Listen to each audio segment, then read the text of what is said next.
welcome back to more ridiculousness with Xanathat's Guide to Everything Encounter Table. Now, I'm pretty sure no one watched the last one, but hey, at least it'll give you 2 videos to watch when you start watching the series. Anyway, let's continue where we left off. Okay, one polar bear. Let's see. Oh, I actually need to look through this.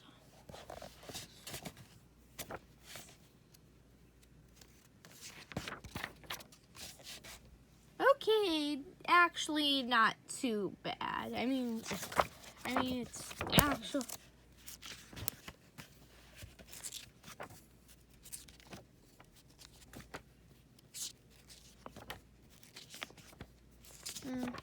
it's not as bad as like an owl. Let's look at an owl bear.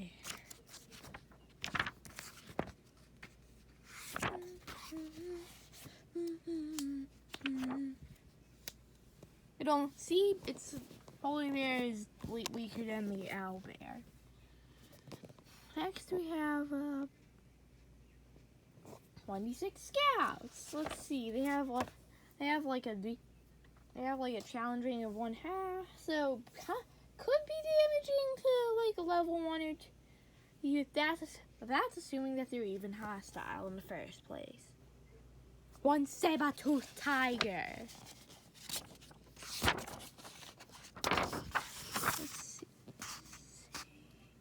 Let's see. Saber-toothed tiger. Okay, it's almost like the tables are just effing with me, the asshole dick. Okay.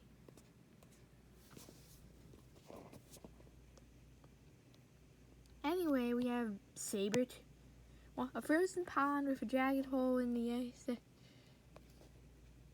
that appears recently made. Okay, just something neat. Personally, I'd put something cool at the bottom, maybe a purse, maybe a potion of healing, a bag of holding of potions of healing, and a purse. Okay.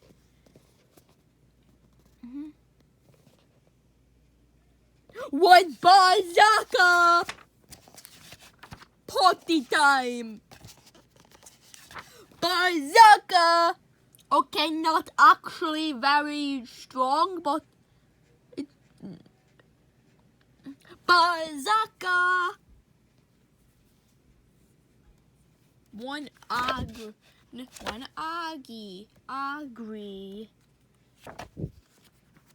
In the last video, they looked at the half ogre, but how is the normal ogre?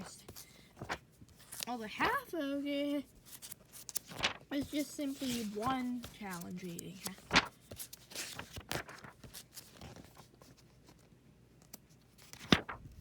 Let's see.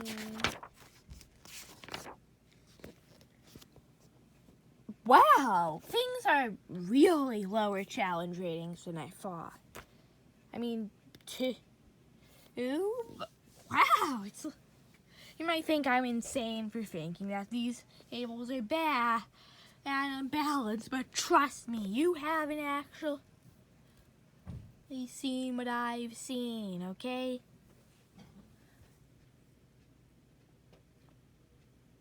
One griffin. Fun fact, the name of one of my brothers.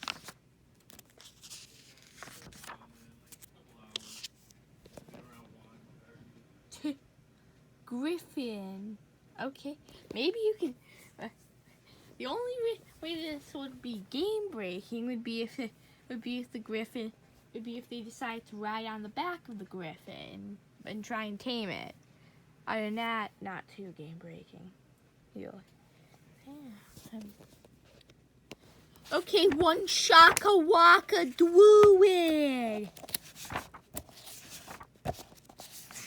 Shaka laka, shaka garuka, shaka laka, pants are an illusion, shaka laka, illusion, and so is death. Shaka laka, pants are an illusion, shaka laka, pants are an illusion. Okay, so not really too hard hitting.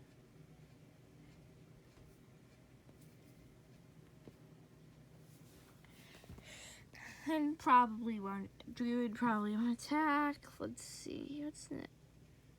3d4 refugees from the orcs. Well, really, much like how in a common, they're just friggin' refugees. Probably not gonna attack.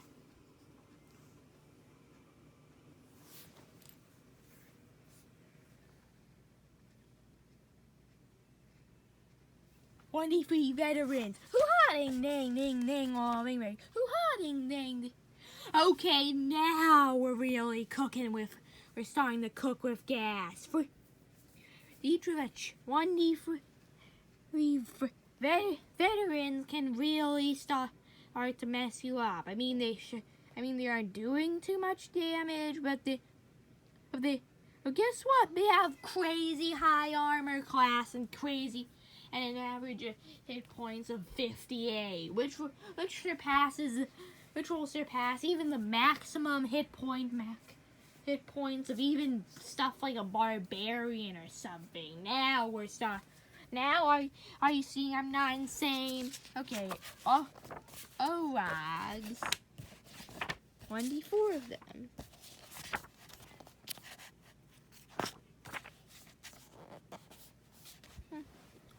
No, wait. Let's see, 247.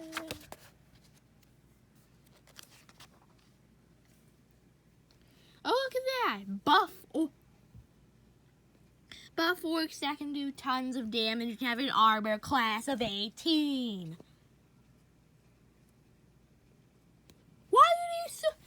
Okay, first veterans, then Arags. What's next? Are they gonna friggin' have I don't know, like adult white dragons next? Then what's better than one brown bear? 2 brown bears.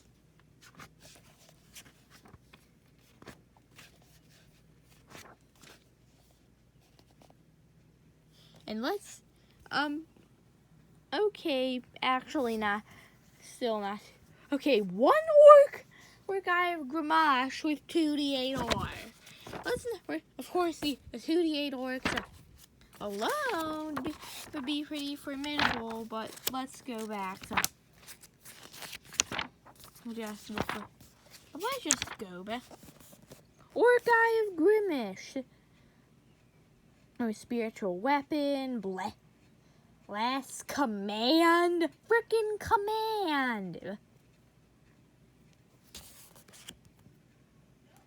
There's an average of 2d, and do up to 2d8 plus 3 weapons. Oh yeah, and you still have to deal with between 2 and 16 frickin' orcs. And keep in mind, this guy can friggin' cast. By the way, what? I know that bless adds a 1d, but what's its area of effect? But what is bless's area of effect? Okay, I thought it was just like I thought it was thankfully you can only do 3 creatures, but. I mean, so blessed is if anything useless, but still don't F with orcs. Don't F with them, or you're gonna get your ass split open. Anyway.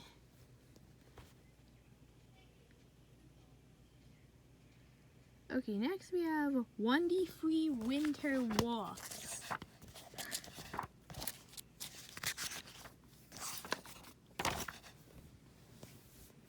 Okay, 1d3 friggin' challenging freeze with the cold damage. Okay, not too bad. Friggin' cold breath attack that Kraken that does 48 damage, and a bite attack that does 12d6. And remember, 1d3. 1 is enough, but 1d3 is a whole nother freaking can of worms. Anyway, now we're getting to 1d4 Yetis. Oh, oh, look at that! Sure, they have the weakness of fear of fire, but they're super selfie. Their class only like 12 hit points, actually not too bad. And its claw attack does an average of 10 damage, and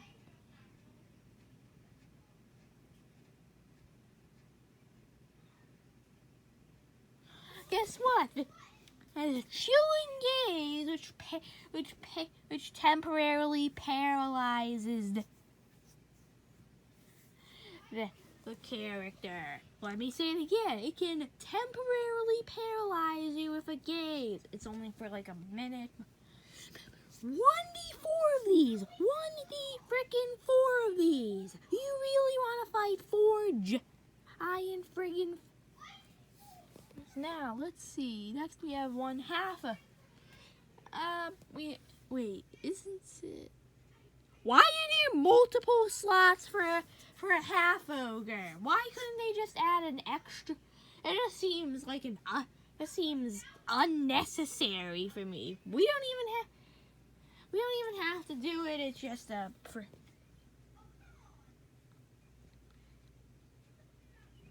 Oh, what do you know? 1d3 manticores. What do?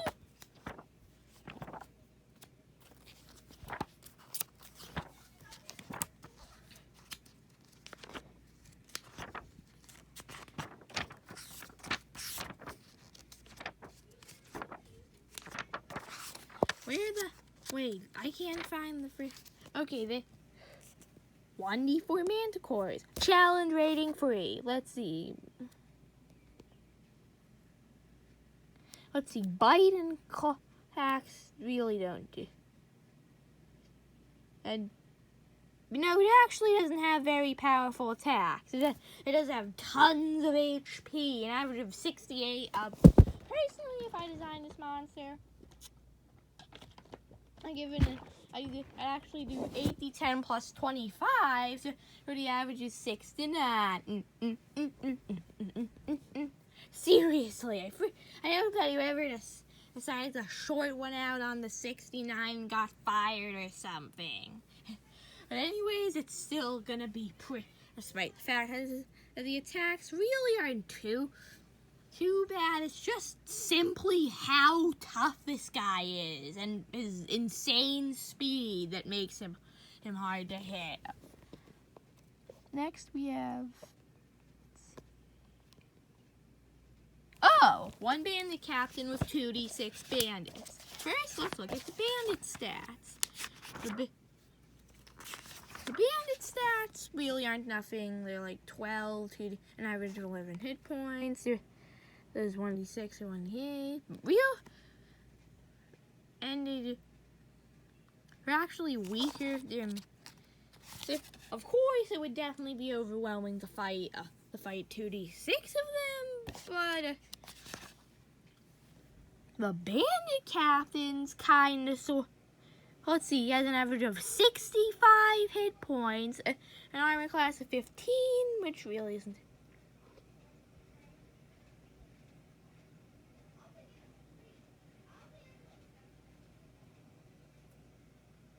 He can oh, look at that! At first his attacks don't seem too bad, until you realize that he is multi-attack. Oh yeah, speaking of multi-attack, what about that Manicore? Yeah, this is probably going to be an incredibly long episode.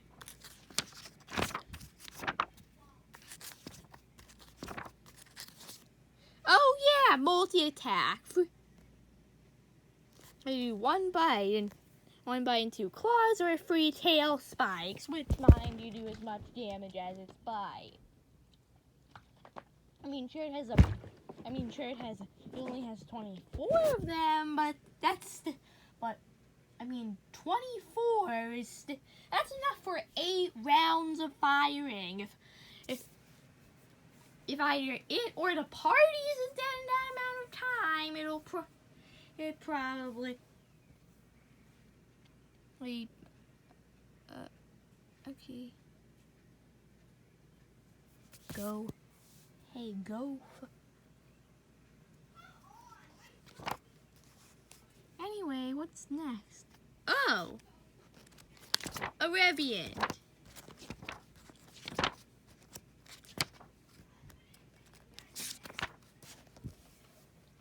Good news! Usually, Revenants are usually non-hostile to the party unless specifically targeting them. But let's say it's specifically targeting them. What the?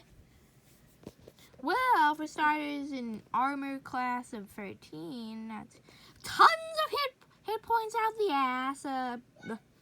Resists necrotic and psychic damage, immune to poison, can't be charmed, exhausted, frightened, rise, poisoned, or stunned. Regains 10 hit points at your turn. Can come back in another corpse. Say the corpse of one of the party members on account. Considering that the immune to turn undead. And knows where the person you seek revenge on. And this attack is 2d plus 4, but if guess what? If the attack it's on the one the Revenant swore revenge on, guess what? It has an extra 40 bludgeoning damage. By the way, did I mention that this is for levels 1 to 4? Yeah, this is a. And guess what? Vengeful.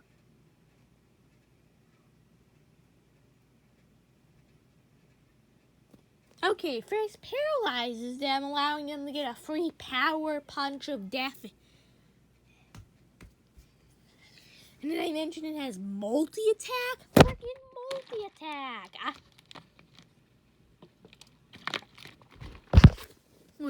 If both of those hit, it would do a total of 12d6 plus 8 damage. 12d6 plus 8 damage. And okay, name one. I think that if a party a member of any class or race between levels of 1 to 4 would be at the very least, that would probably down them and would decently kill even a higher level, casters are just fricked over, okay. Let's see. One Gnotic Troll Gnomio. Swampy, wompy, nasty butt. Swampy, wompy, nasty butt. Challenge rating 515 natural armor. Now, you might recognize this boy from. You might recognize this boy from the song "Never Split the Party." Yeah, I know it's like a rock Gorman video, but his multi-attack takes a bite attack and 2 claw. I think that they might have, even though the claw attack, which does more damage,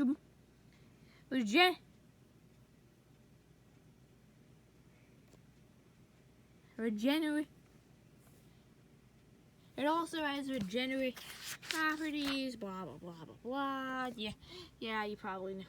What about a werebear? However, much like the Revenant, there's also a decent chance that this guy might not actually be.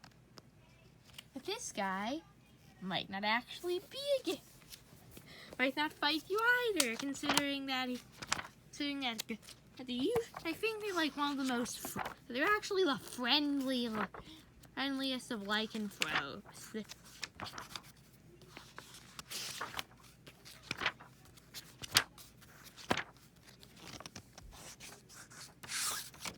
I mean, however, it turns out that they're the most powerful form of lycanthrope.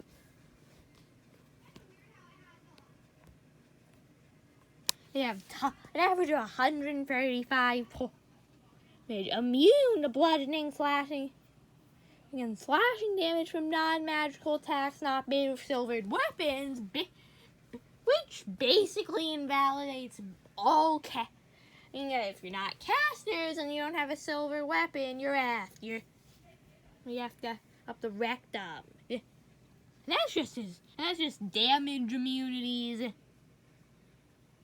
and hit points. His armor class really isn't too bad. His bite attack does tons of damage, but okay, thankfully we can thankfully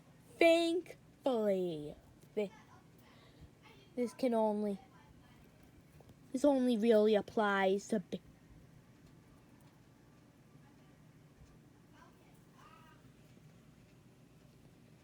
this only applies if you fight this guy, but he's crazy beefy.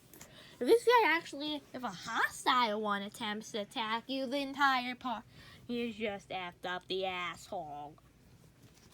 A young Ramirez, and it's gonna definitely, wouldn't be surprised if this hit the 25.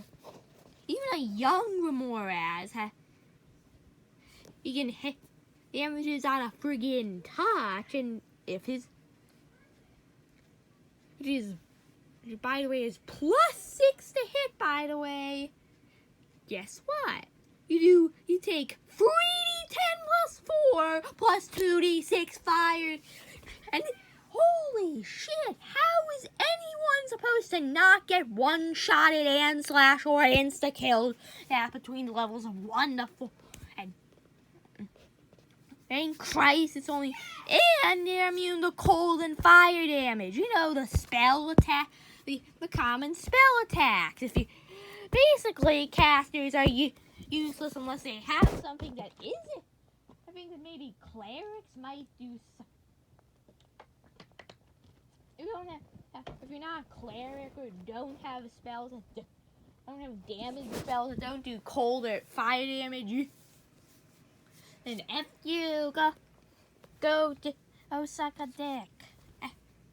Okay, mammoth. Look, these things are crazy strong in Skyrim, so, and everything else in this point's been crazy over.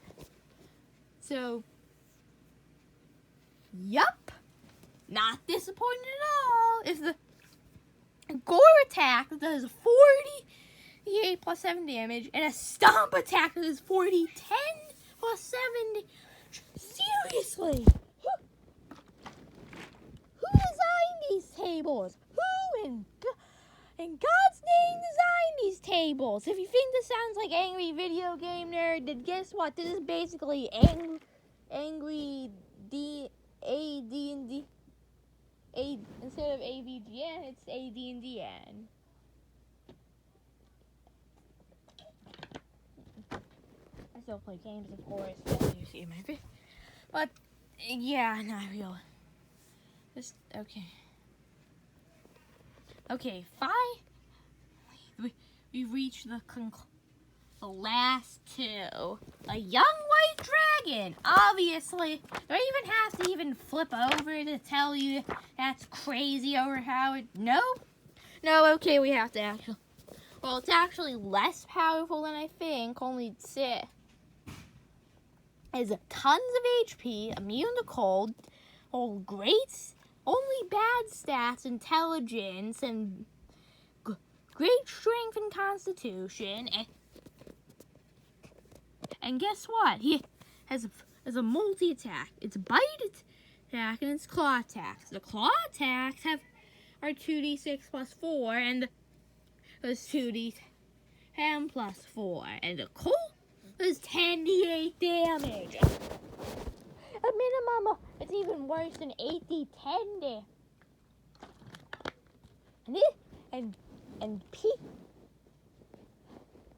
And people are actually, and this is on a friggin' 5th level, 1 to 4th level table. 1 to 4th level table. Finally, and considering that we have a literal dragon, the game's friggin' namesake.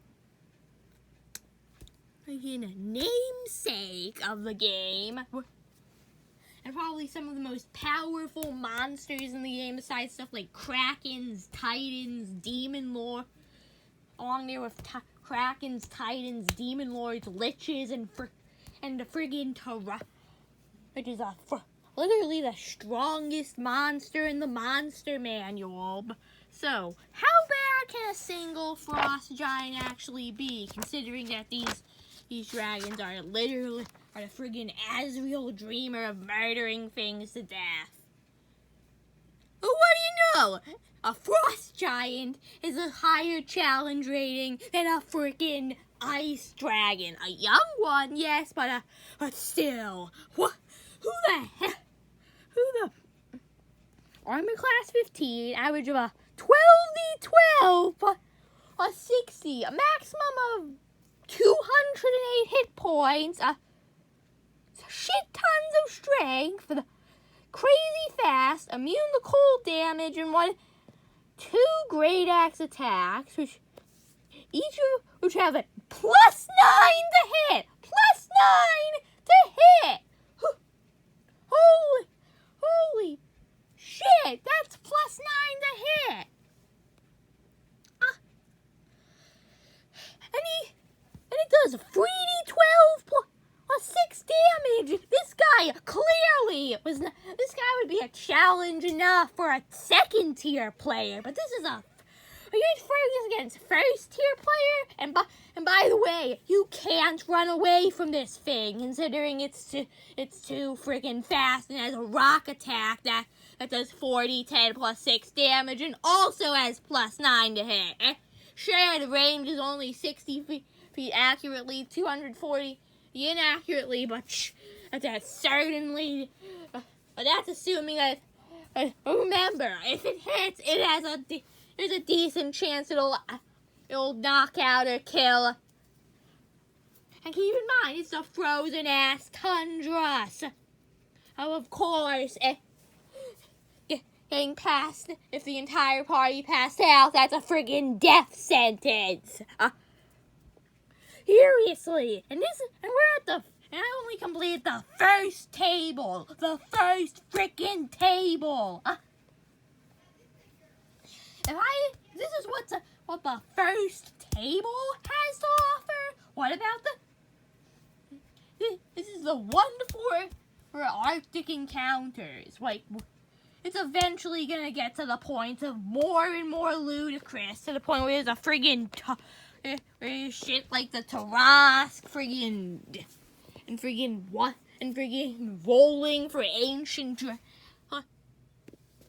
like, seriously, look at one of the hardest counter for the Arctic one is 1 ancient white dragon with 1d3 young white dragon. As if an ancient white dragon wasn't hard enough. We just have to introduce a few of their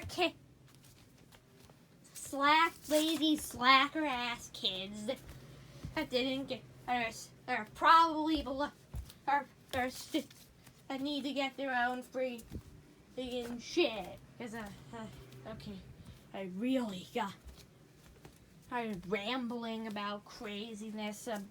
I guess that's gonna do it for today. This is the longest video ever. I thought this like my 16-minute long video yesterday. Well, technically I uploaded it today, but this, like half an hour rant about. Anyway, thanks for watching. Like and subscribe, and boycott the for starting at level 1.